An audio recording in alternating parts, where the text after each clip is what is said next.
Welcome back to The Color of Success, the Black academic experience, where we talk to Black PhDs about their experiences in grad school. My name is Maditito, and I'm joined by my co-host Brianna, and our guest today is the founder, chief strategist, and joyful militant at Ubuntu Research and Evaluation, Dr. Monique Liston. Welcome, Dr. Monique. Thank you. So glad to be here. We're very happy to have you. So to start, can you tell us a little bit about yourself? Sure. I'm a Black woman. Full stop, period. I am a Black woman raised in the Midwest. I love to eat food. I am relentlessly curious about the world around me. I really enjoy laughing. And, I really wish I could get to know a side of myself or a sense of myself that is not trying to undo what anti-Black harm has done to me. And so I feel like inside of every day, I'm trying to see, if anti-Blackness didn't define my existence, what would I be doing? Who would I be? And I feel like that's that's the question that's always at the back of my mind. And I love tacos. Maybe you'd be making tacos. You'd be selling tacos. And so what did you do before you started your graduate program? I fell into graduate school, both times. I fell into it. It was not a plan, but I was always taught that, school is what you should be doing. You should do that. And I went to undergrad at Howard University and HU, you gotta. And I was, born in Milwaukee, Wisconsin, raised in Milwaukee, Wisconsin. I was like, I'm going to go be with Black people. Bye. And so at 17, packed my bags and had no plans on ever returning to Milwaukee, Wisconsin. Look at you now. Currently talking to you from Milwaukee, Wisconsin. And all I knew is that I was going to go to school. I changed my major 1,000 times. I didn't know what the end goal was. It seemed like everybody was so serious and I didn't want to do anything too serious. Medical doctor, y'all committed to this for 8 years? And I also wanted to be a lawyer. And not for any other reason that I felt like before Olivia Pope was a image, I sensed for myself that I would be someone like that. I wanted to click-clack some heels and some really wooden floors. That's what it was about. It wasn't about the law. It wasn't Olivia Pope also was a lot of other things. All I want to do was click-clack some heels across the floor and have people look at me being like, she knows what she's talking about. That's really what it was about. And so I ended undergrad really with that question, what are you about to do? What are you about to do? What are you going to do? What are you about to do? I was like, I had a degree in sociology. Because I switched my major so many times, I had qualified to have 4 minors. So I had a minor in entrepreneurship, a minor in gender studies, a minor in film, and a minor in nonprofit studies. Oh. So I didn't know what I was doing. A friend of mine was like, hey, I got into this graduate program at the University of Delaware. They have a diversity day. Why don't you come to diversity day? And I'm like, sure. I got super drunk. Let me just be very clear. Super drunk. The kind of oh my gosh, I can't, my head is not on straight. I'm seeing double.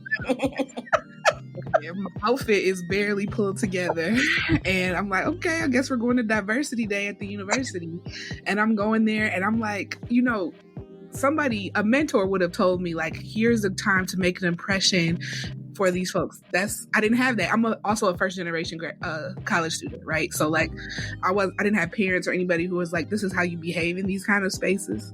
Didn't do any of those programs that told me how to do it. So here I am, hungover from the night before, at the day where you introduce yourself to the graduate program. And I guess because I was hungover, I sounded brilliant. Like I must have sounded really impressive. Like I knew what I was talking about. I was meeting new people, but I was like, I don't remember any of y'all. I'm sorry. Like losing my words, all of that. And they were like, oh, well, since you came to Diversity Day, and I'm not kidding, that's what it was called. Like it sounds like it was called Diversity Day. And because of that day, they were like, oh, we'll waive the application fee and like you can use us as like a point of reference when you apply. And I'm like, okay, like click point, I'm gonna fill it in. And I did, and they were like, oh, you can come here and we'll pay for it and we'll give you an assistantship. And so I called my mom, like, I don't know how graduate school works, what it is. I don't even know what I'm getting a degree in. And I'll just be completely clear, I didn't know that Delaware had a state school. I didn't know it was a university. It's Delaware. I had no idea. And I've always been like the 4.0 highest like student, but it was like I was lost. I only imagined my life up until that point. And so I filled out the application. They were like, here goes the scholarship. And I'm like, I guess I'm moving to Delaware. Here we go. And so, like I said, I fell into it. What was I doing? Making poor decisions. No one has ever said that to us ever. Like, I was a little bit drunk. I filled in an application and I was admitted on the spot. It's like the liquid courage just came out the next day, gave you all the confidence you needed. It probably provided clarity. I wasn't thinking about all of these other things that were clouding my mind. It was just like, and said what I needed to say. And yeah, there I was. Oh, wow. So you did your master's in Delaware? Yes. I am a blue hen, technically.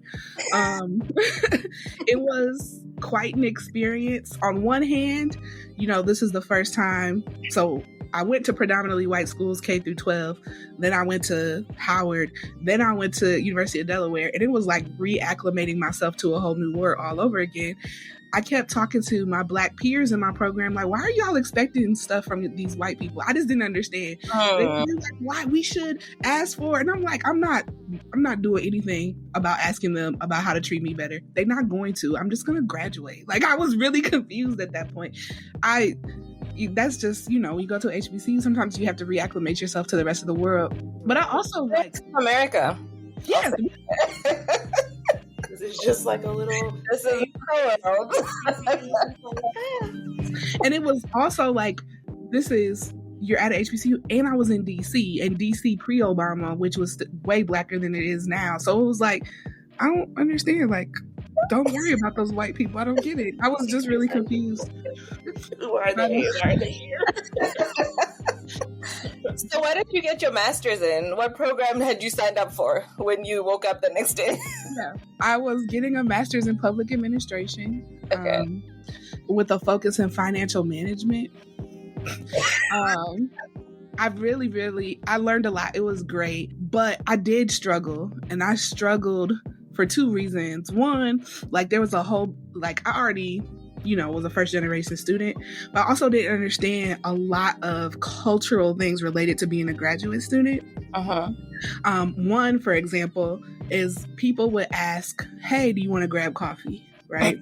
Simple, like you grab coffee and you talk. Well, I didn't drink coffee. So every time people asked me, do I want to grab coffee? I would say, no, of course not. I don't. Because in my head, you're asking me, it's like asking me to something I don't like. So no, that's something you enjoy, you should go. I had no idea that the words, do you want to grab coffee, are really, would you like to sit down and meet?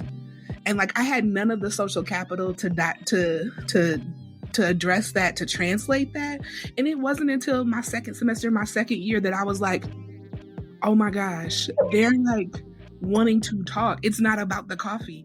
And I'm like, it seems so simple at this point, but like as a 22-year-old who had my parents are blue collar folks, like I just had nothing that allowed me to understand that. And so I know some people probably thought I was mean, or that I couldn't connect, or like I was, uppity or dismissive, or all of that, which gets put on Black women a lot of the times. But literally, you asked me to something that I'm like, no, I don't like that. I don't enjoy that. So I'm not going to, get into that. So I struggled a little bit in trying to like decipher things like that are a part of like the social culture graduate school. And I had a professor tell me like, I basically didn't have what it takes to be in graduate school. And I not that they recruited you on diversity day. It's like, y'all don't even understand your own metrics. But I remember like, so we had to write a capstone thesis paper, and I wanted to do the harder option, which is a full thesis. It was the more difficult option. Most people in my program didn't do that. And when I went to my advisor to do it, he said, you really don't have what it takes. You don't have the experience. You don't know what to do. You really don't have the background. And I don't see you as someone who is going to be able to complete that during this. And that's all you need to say to a Black woman. Challenge accepted. Like, really? I mean, you're not even allowing me to figure out what it is. Like, I didn't even know like what a thesis is. What are you saying that I can't do? I don't even understand it. I remember changing advisors immediately because like, if you don't have any belief in me, you're not going to help me finish. And went to a different advisor. I didn't end up doing the thesis option, but I did end up doing like a challenging paper that allowed me to build. But he was at least interested in me. But that was the first time I had experienced like someone just straight up, like, I don't think you can do it. And it wasn't even an introduction of here's what it is. Do you think you could do this? It was just straight up, I don't think you can do that. Yeah. So I kind of had that like sitting with me for most of school. And when I got to graduation, again, I didn't know what I was about to do.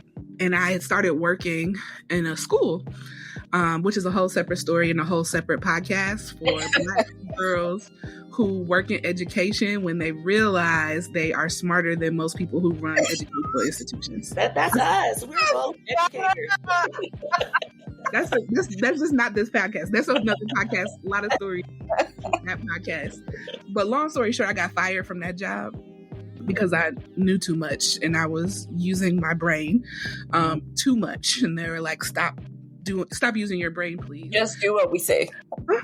These kids are in detention. That's all you got to do. Detain kids. Are you trying to help them? Are you trying to make sure that they're okay? Like, no, don't do that. Got fired from there and, ended back in my mom's basement. And I was like, this education system is really messed up. Let me go take some classes at the local institution to help me better understand how to address it. And the first day of like maybe the week before the semester was supposed to start, and I wasn't even like signing up for a program. It was just take some classes.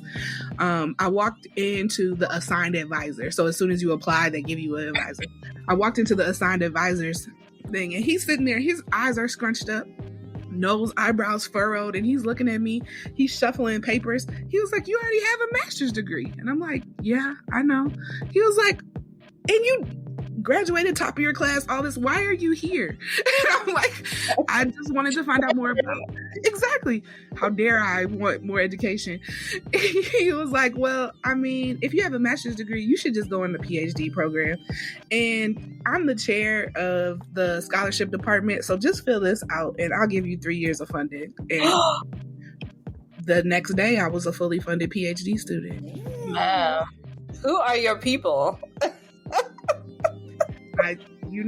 I'm thankful and grateful that they didn't let me stray too far, but I didn't search for any graduate program. So I never did any of like, where should I go? What should I do? I have some regrets about that. I probably would have been a food scientist or something else had I researched it, but also it came with such ease. It was like, why should I fight this? This must be, ordained steps. I'm gonna just do those things. And so you were in graduate school in Milwaukee, right? Or your doctoral program. So what was the switch like from Delaware back to Milwaukee like for you? So I was actually in Philly. That's where I was working in the school. And coming back to Milwaukee, I hadn't lived there since I was a child. A 17-year-old minor was a whole different experience. And I was a different person too. Luckily, I wanted to recreate all the spaces that had nurtured me as a student, as a graduate and undergraduate, back in Milwaukee. I'm like, why didn't I have this when I was young? Or why didn't I have this, just as a person? Why did it have to be attached to school? So one of the things that I started was an organization called All Black Everything. And it was a community org. We had 3 main programs: Sankofa Study Circle, where we read books for all ages. So our study group was citywide. We would have 6 and 7-year-olds in it and their grandmas in it. Like, it was a community study group, not connected to the university at all. We had Feed the People, where we talked about healthy food options. And then we had a Buy Black program. And so something about graduate school, something about being your doctoral program, I feel like for Black women, makes you want to do something else really hard. Y'all started a podcast. But it's something here where I don't know if it's the fact that so many people are really kind of dismissing your brilliance and your intelligence or validating any of your things that you have to go, I don't know. It's just amazing the things that Black women in graduate create or build. You'll meet Black women, they're like, yeah, I had 6 kids during graduate school and I finished my PhD in 4 years. I'm like, why? Yeah. Or I started this skincare line as I got my MBA. It's like all of these things. So somebody said you don't have what it takes, and you're just like, you know what? I am all that and a bag of chips. So let me go do this completely separate thing, unrelated to school. And still try. That's it. So I was one of them. And yeah, it was a movement. We attracted a lot of people. We fundraised. We had a summer camp. We did First Fridays, where we had people learning about Black history on Friday nights while eating vegan food that we cooked. Our Sankofa Study Circle, we read with a community group of at least, there was 30 to 50 people who would join us every other week. The Blueprint for Black Power by Amos Wilson. And I don't know if you're familiar with this book, but this book is almost 2,000 pages. It's this thick. And the fact that we got folks who dropped out of high school or don't know how to read, committed to bi-weekly graduate level work to dissect the class to dissect the book was amazing. And that's where I poured into. I used all of my resources to build up that community group, let Black people know Black people can do things together in a united front. And it doesn't require somebody to have money. It doesn't require somebody to have a degree. All we have to do is want it. And if we want it, we can do it. So that was the transition back, was making space for myself on terms that I've learned while I was away at school. And we were actually having a heated conversation about what Milwaukee was probably like politically. So what are the racial demographics and what was it like politically to be in grad school at the time? Yeah, people forget how Black Milwaukee is. We are a majority minority city. Not my language, but the common language. So you have about 40% Black, 40% brown, and then 20% of spicy white or other versions of white in the city. We did not have a Black mayor at the time, but we had one, and we currently have one right now. There were Black people who were serving on the city council, but the biggest, most challenging time is that we had very Republican governor who, just to give you context, he was one of the people considered for Trump's cabinet, and he was the governor at the time. Oh, no. Yeah. And the connection to my graduate school experience is that there was this legislation, and I don't know if this happened where y'all were, but there was this legislation that basically, if you were an educator, if you worked in a school and you got more education, that equated to a rise in pay, higher status in the K through 12 space, right? So people got their master's degree because that would raise their pay. Well, he abolished that whole piece of legislation. Had been in place for years, and it decimated the School of Education where I was getting my degree. So my committee, by the time I graduated, only one professor still worked at the school. Everybody else had left, and it was a decrease in student enrollment. the quality of classes went down, all of that, because this is the state school, the largest urban institution in the city. Most of its students didn't go there anymore. So that political climate was something that like actually defined my experience, and you could see the difference from the day one I entered to the day of graduation. I think they tried to do some stuff like that in North Carolina, but like not a few years later, probably like almost 10 years later, they switched it back over to allow teachers to get stats because, you know, they took away all the benefits. There were no teachers, and then they're complaining about like, oh, what is going on? But like you said, that's probably another conversation for another podcast. Definitely. Racially, as a Black student in your doctoral program, what was that like? Like, how many Black students were in the program with you? Yeah, that's a great question. So our program didn't have a cohort. Failure number one. Everybody was very isolated, and you kind of had to like seek out folks that you could connect with. I can think of like 2 other Black women who were in the same time frame as me. They had different specializations than I did. I don't know if I can name a Black woman who had the same specialization that I did at the time. There were other women of color, but I also know that I was the only one who graduated from that group of women of color at that time. And this was also like around the same time where on social media you saw the group of 6 women who graduated with their PhDs. I forgot what university they were at, but they were in a cohort together, and like everyone was talking about how important it was that they were together and they made it through the process together. And I remember just looking at my Facebook like, dang, I wish I had that. Like I wish I could connect on that level. However, despite that being true, I was fortunate enough to be at a university that had a Black Studies department. And there were Black women who were pursuing their PhDs in the Black Studies department. And my educational background had more in common with what they were studying than even the folks I was in the School of Education with. So I found some solidarity with them, and found also Black women in the sociology department. So it was looking a little more expansively to get into some connection. And the other thing that occurred is while I was in graduate school, I pursued a certificate in women's studies.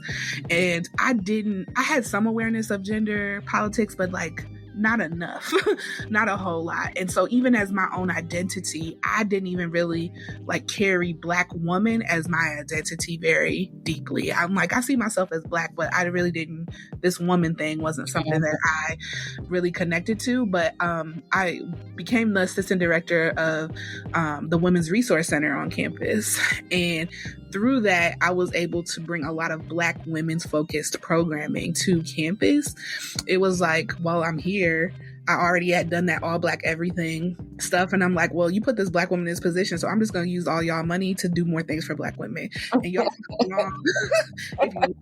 I don't really care, but this is what we're doing. And so that was another thing that allowed me the space to make a lot of connections to Black women on campus, because I was hosting a lot of the programs to attract them to this space. So it wasn't inherent. It wasn't built in my program. I kind of found it and like used my resources to create it. To make it. We were going to say, how were you supported? You're just like, I created my own support system. It was not the university.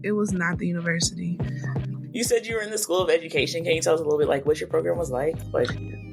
Yeah, my specialization was the social foundations of education. So I'm trying to get into all the nitty gritty, racist, sexist stuff related to education. And I remember sitting in these classes with these white folks being like, I can't believe we're in the same class. Like, we're in the same class. And it sounds like you've never read a book before. And we're both here. And I don't get it. I also felt like I spent a lot of time defending my thoughts than I did interrogating or having some richer conversation around it. So social foundations of education, you're reading like a lot of anthropological immersive texts that are ethnographic studies about schools that are bringing up racial politics and connecting to Black power and civil rights movements. So I'm getting excited and enlightened. And because of my previous educational experience, I was very in and connected to Black studies at Howard. I was like, okay, every little snippet that was given, I had like 3 more things layered to it that I knew shaped the context. And I often wasn't encouraged to build upon those things. It was also like, okay, thanks, Monique. Next. Moving on. So I felt class was not like the invigorating, exciting place to be. It was more like, let me go to class to be the second teacher in the classroom. It was really an unfun thing. The classes that I enjoyed, I did enjoy like all my methods classes because that felt like that was more of the skill building, or I could dig into something that was personally affirming to me, or classes that really focused on Milwaukee. So like policy classes, the history of Black Milwaukee, those classes were really, really interesting. But the education courses were the ones where I was like, I can't believe they let you into somebody's classroom. Oh my God. Yeah. Oh my God. And not even them. Those are the creme de la creme. Like they're the ones that made it to grad school. Oh my goodness. And then, I mean, I don't know if we'll get here, but like I really struggled to get out of this program. Finishing my dissertation was, yeah. Oh. I don't want to dampen anyone's journey, but like, long story short, I wrote a dissertation that I was instructed to write, and I submitted it as I was instructed to do. And on the day of my defense, I was told by my committee that I was not prepared to graduate. I was not prepared to defend. When I say the day of my defense, I'm talking about my whole family is here. They have flowers and all of these things, because in most cases, your defense is a formality. Like, you have done all of the things. So I had done all of the things per their instructions. I remember they're like, okay, this is like, I'm at the defense. The defense was supposed to start at 2:30. It's 3:00 and nobody has come down. And so one of the members of my committee comes downstairs. They're like, Monique, can we talk to you for a second? And they're like, we don't feel like you're prepared to defend. And I'm like, really curious, because I submitted this 4 weeks ago. Send me an email. There was the email about this. Not only that, the chairs had seen this before, because that's how it works. You send it to your chairs, you get your feedback. The chairs then tell you to send it to the rest of the committee. Like, I follow directions. If I know one thing, like, what do I do to get out of here? How do I do it?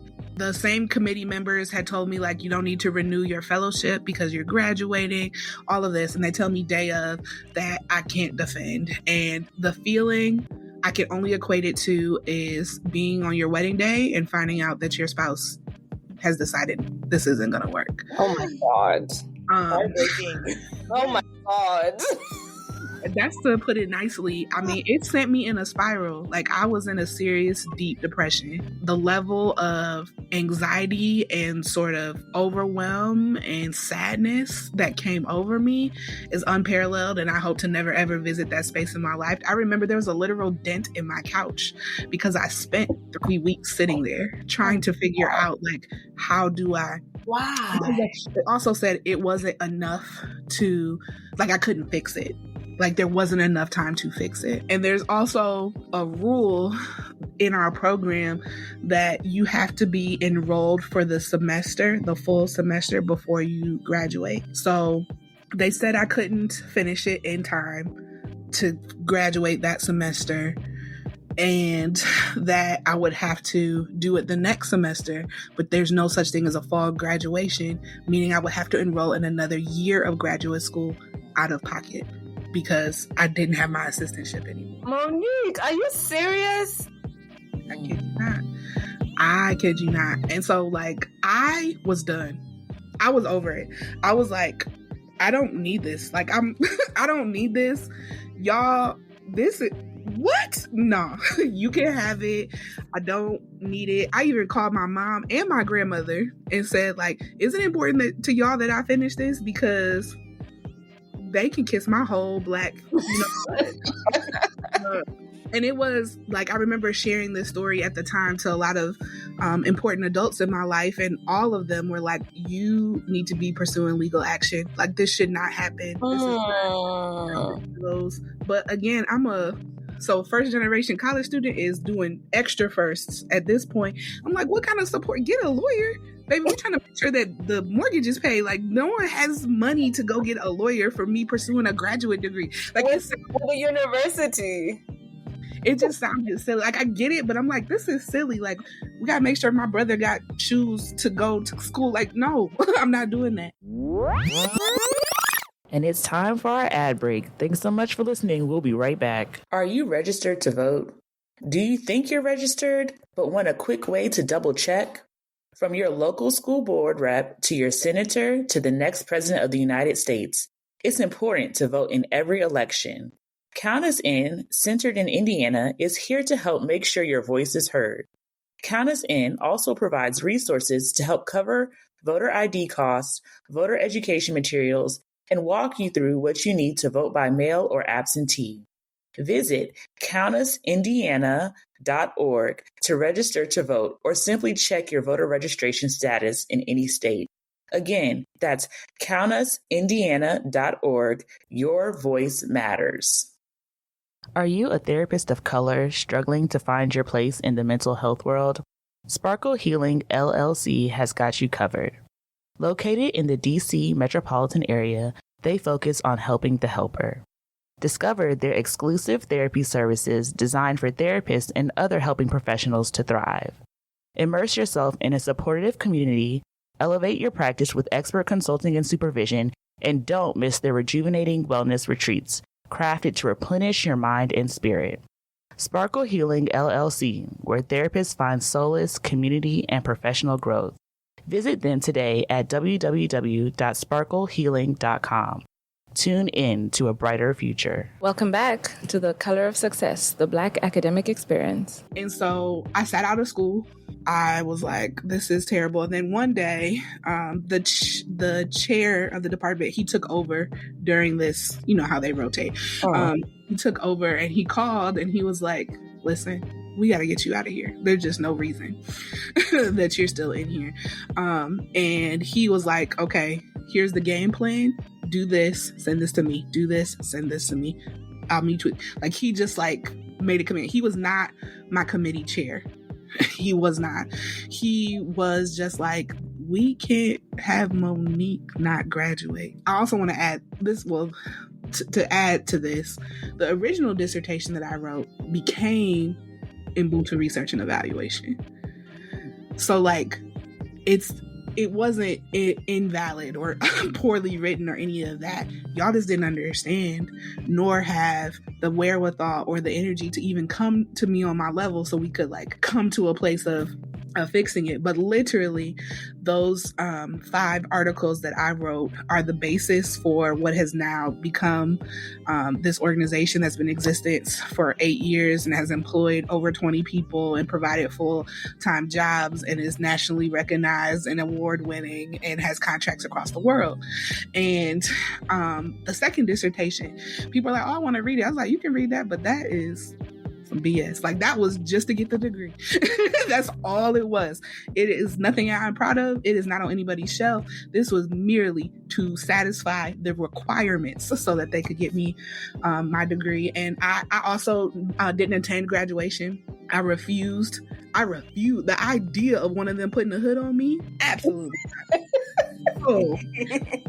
And then I wonder, do you now see why you're the only person out of your cohort to graduate? Like, how else would, like, you have to be so gritty to like come back and do a whole other thing.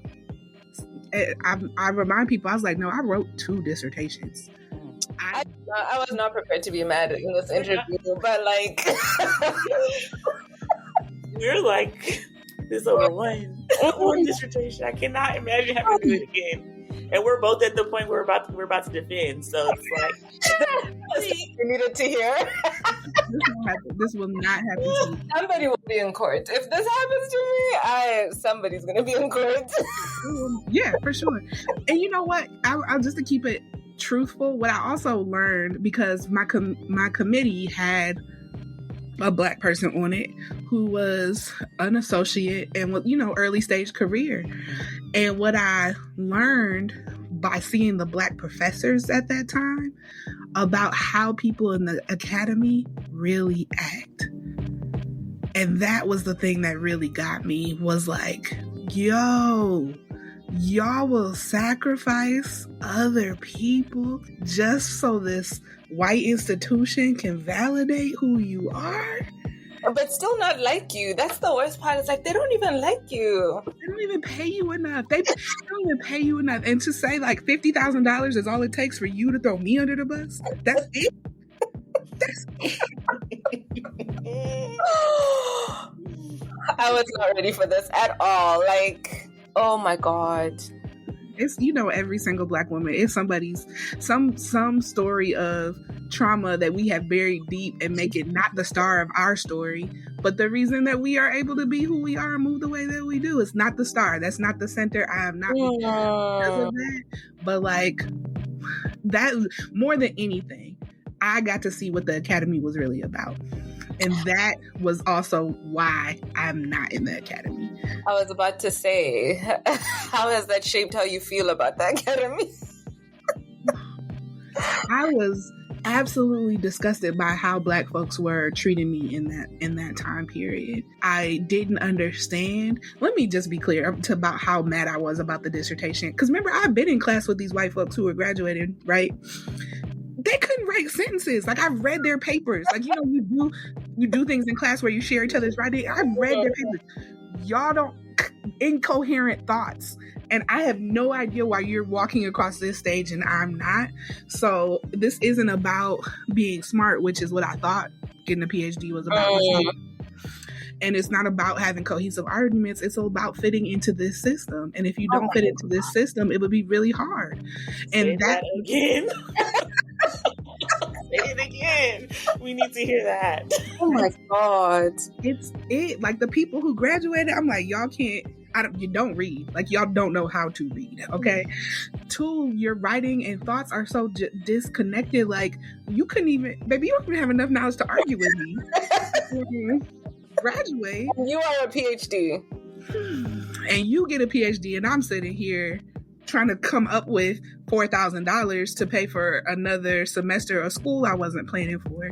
That's how they break you. The anger and frustration is real.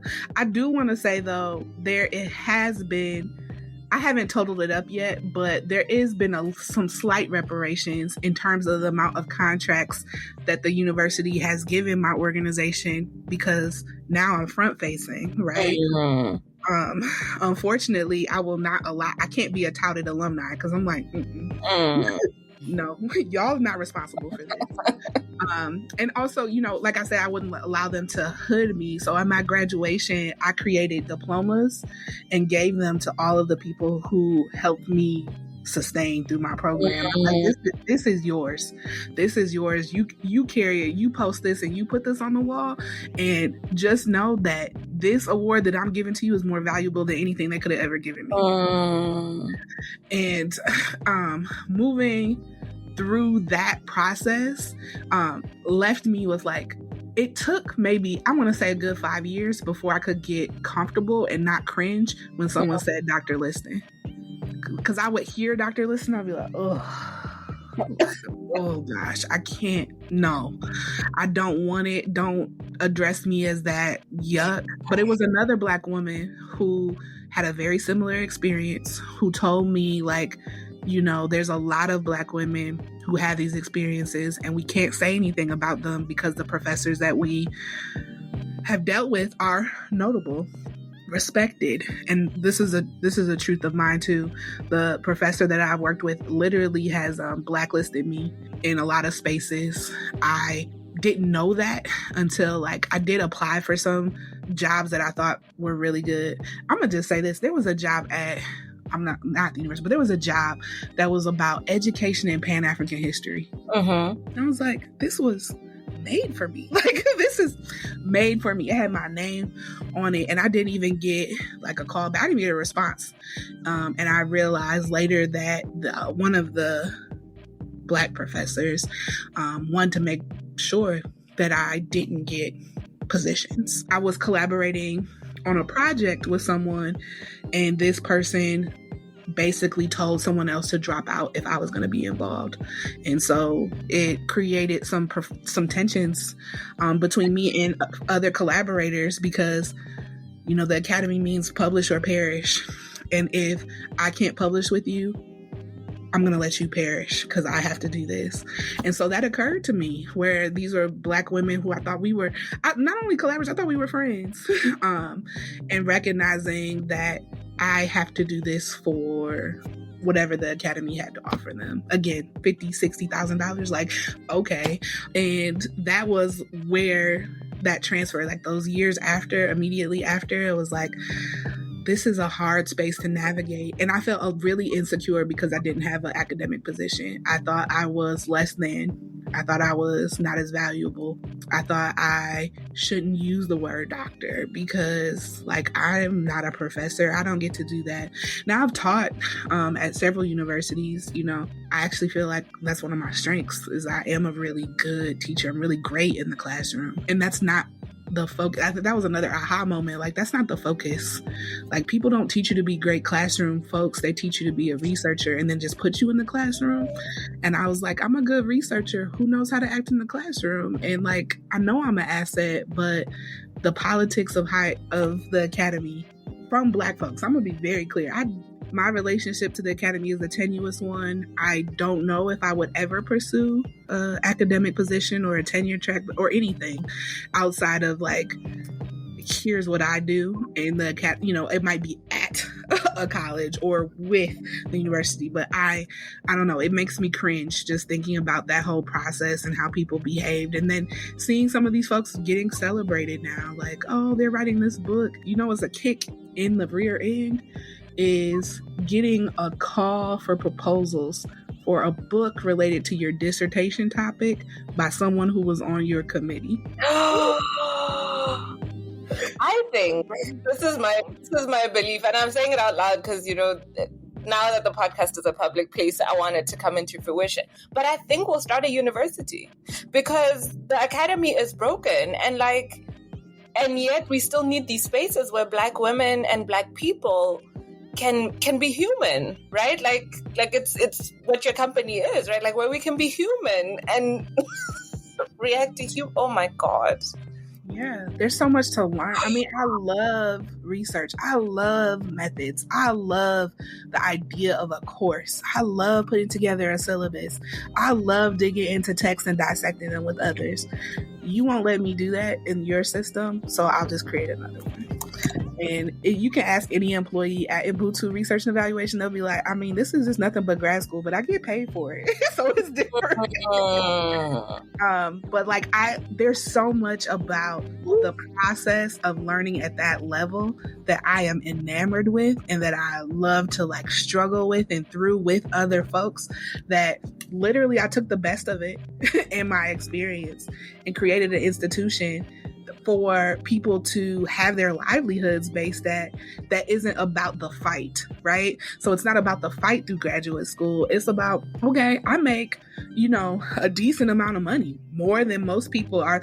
The lowest paid job in my organization is still about $10,000 above the median income of this area. So like, it is a really well-paying job considering, and I get to be encouraged to read on the job, to learn with colleagues, to go to academic conferences. It's like, yeah, I can build all of the things without using your institution. And at least in this space, I can say, well, we're struggling with a lot, but we just struggling it with Black folks who love Black people. So we'll keep our struggle right in there. And it's not perfect by any means, you know, but it is a different context than what graduate school was for me. And so a lot of times I get, you know, people want to talk about like, oh, tell me about school. I'm thinking about PhD. I'm like, I'm the last person you want to talk to. Don't do it. Don't do it. I'm the last person, but I will cheer you on for whatever you want to do, because you need people cheering you on. So like, know that if you pursue this, I'm gonna be right there checking. Do you want to write? Do you want to do this? Because I know how many times your thoughts are going to be invalidated during that space, and it will or could drive you crazy, because you're like, I know what I'm talking about, but no one in that room, no one in that building, no one in that department will say that you do. This is so affirming. This is like balm for my soul, our souls, the collective soul. Like, this is so, I mean, not that what you went through is heartwarming, but just to know that, like, we're not crazy, right? Like, that could be the other title of the podcast. We are not crazy. We are not crazy. Like, I know what I'm talking about. I know. And yeah, it's a beautiful thing though for me to hear about Black women who have good experiences, because I want to know and believe that this is not the defining experience of us in the academy, that this was just an experience.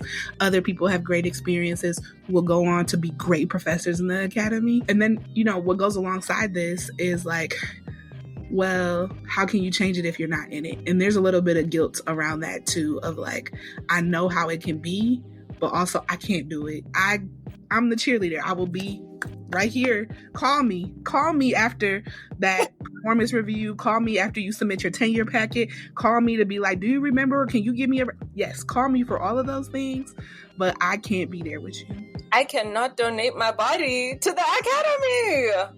Oh my God. So what it like recovery from grad school? Because I imagine it took a lot of like being gentle and patient with yourself, like just to come back. I might maybe have recovered from grad school only because the pandemic hit. And 2020 was 4.5 years out from me. And I'm saying because of the pandemic hit, just because I owned a business, so it forced me to have a new set of things to like worry about and a new set of changes. But it was a lot to deal with it, and there's probably still some things to unpack. I don't know. We check with my therapist, check the notes to see if there's something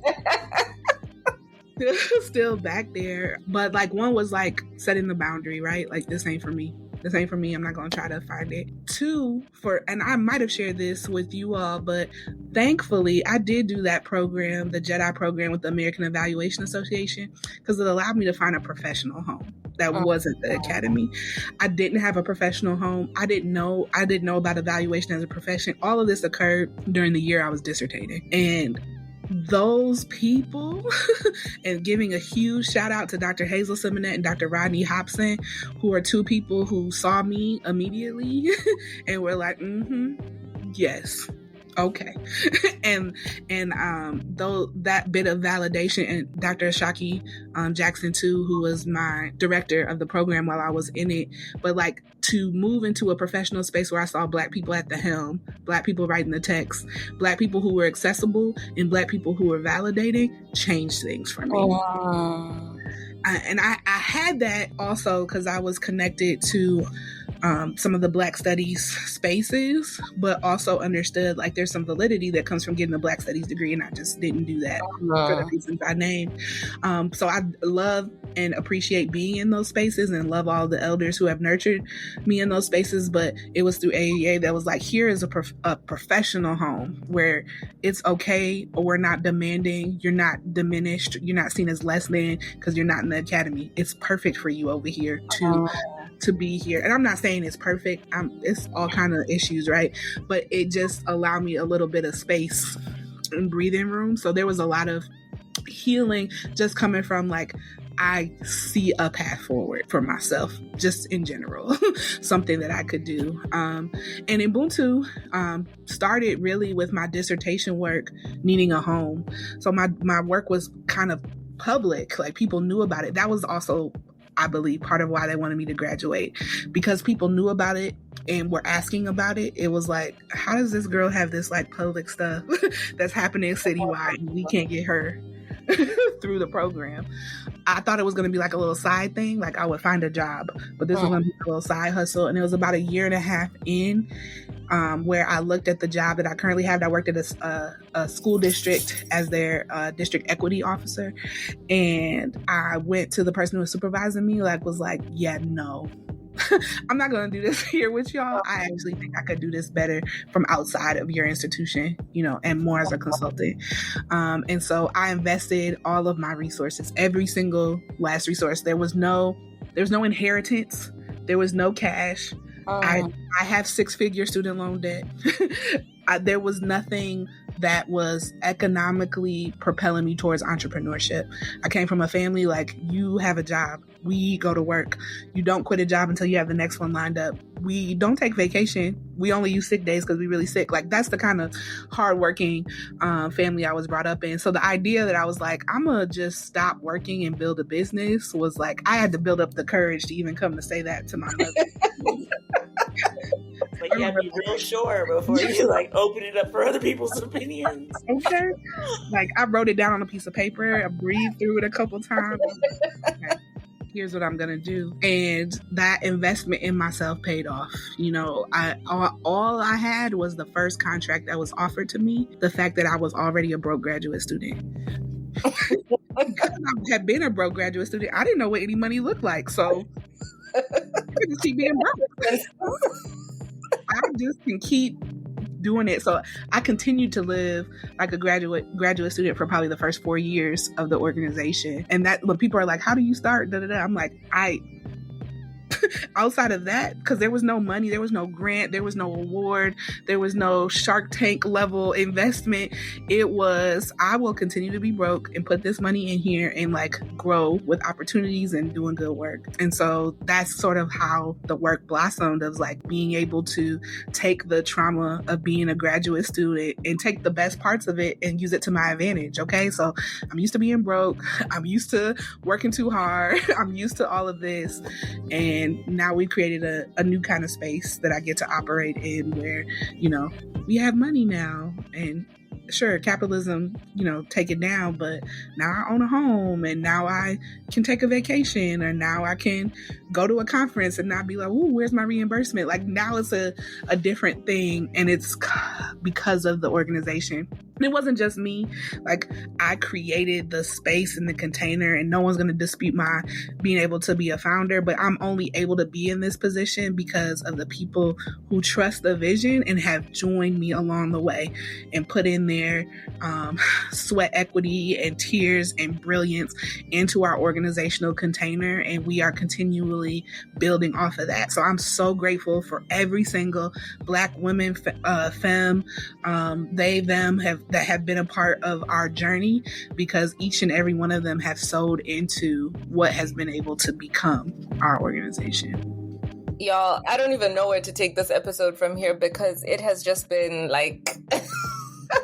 I thought this was going to be an amazing episode, but not because of what ended up happening.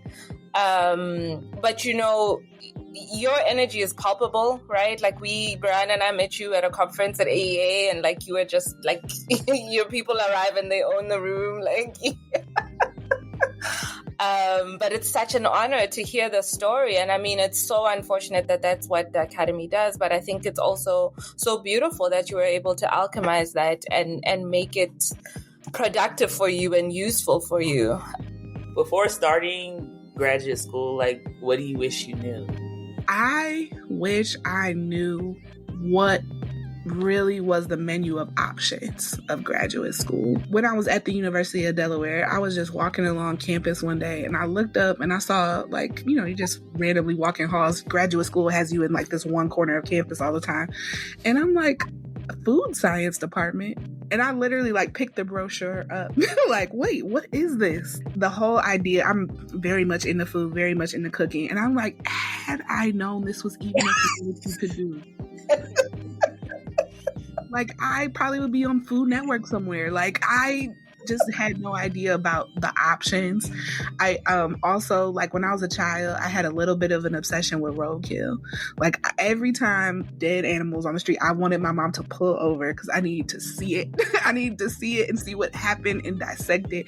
And if I had known that a medical examiner was a job that someone could have, perhaps that would have been a pursuit of mine, right?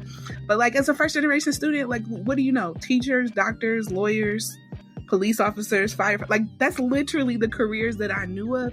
Even as a graduate student, I really didn't know even what a PhD. No one has a PhD that I know. Like, what is I don't even know how you're supposed to do it. Is that the college professor? And then if I didn't quite make that, like, what do I do? So I think going into it is like really understanding, or having someone even explain to me what the options were. I'm in a different place as an adult than my parents were because of them, right? So their friends and peers weren't PhDs, right? Their peers are literally working at the post office, driving a truck. Like, those are the things I was exposed to. But now I'm in this component of my life. So a young person around me gets to see a business owner, a PhD, another PhD, another PhD, a MD, a lawyer with a master's degree in public health plus a PhD. Like, they get to see all of that, which is really, really awesome. I also wished there was some sort of conversation. I don't know if it would have changed my mind, but some sort of conversation about student loan debt that I really understood. I wish there was something there, because, and I just want to stress this so I can be very clear, and I don't know if some of the people without student loan debt understand this. I was fully funded at each one of my degrees. Full tuition for undergrad, full tuition for my master's degree, full tuition for graduate school. But that's not the only thing that costs, right? for it. So I have student loan debt because I went to school, not because I did, because I actually was there, and not even like extra. So I just think what decisions would have been made that were different. I don't know, because like, I wasn't not going to Howard. That just wasn't on the table. But I don't know. I didn't have a real conversation. I just signed papers because you weren't going to tell me I wasn't going to school. And it was something, that's for older Monique to deal with. And now older Monique is like, younger Monique, why did we make this? So I just wish there was a different set of conversations there to make me not struggle as much as I did ending. But yeah, I think just more opportunities to see Black people in these positions that are unique and different and outside the norm would have really, really helped me. I know even now, as I used to have a fade, a high top fade when I worked in the school. It was red at the top, and the kids would be like, "Oh, here go Miss Monique looking like little Uzi Vert." Like, that would be their ongoing joke. And I remember packing up my stuff one day, and they're like, "Where are you going?" And I'm like, "Oh, I gotta teach class." And they're like, "Oh, you work at another school?" I was like, "No, I work at the university." They're like, "You teach at the university?" And I'm like, "Yeah." That's why they call me Dr. Liston. And they were like, "You are a college professor?" Like, it blew their mind that this same Black girl who they call Lil Uzi Vert during third period also, teaches. And I remember one little girl, I was like, "I only thought professors were old white men." Like, she literally said that. That's what came out of her mouth. She was a 6th grader. Very, very smart girl. And I was like, no, they look like me. And remembering or connecting to the fact that I know that this isn't really about me. Me getting this degree really wasn't about me. It's about those moments, the moments when I'm walking towards campus because I parked off campus because why is the price of parking so high on campus? And you walk through the hood because that's typical in most urban areas that you got to walk through the hood to get to campus. And someone walking down the street is like, "Hey, you look nice. Where are you going?" And I'm like, "I'm going to teach my class." And they're teaching the class. "You a professor?"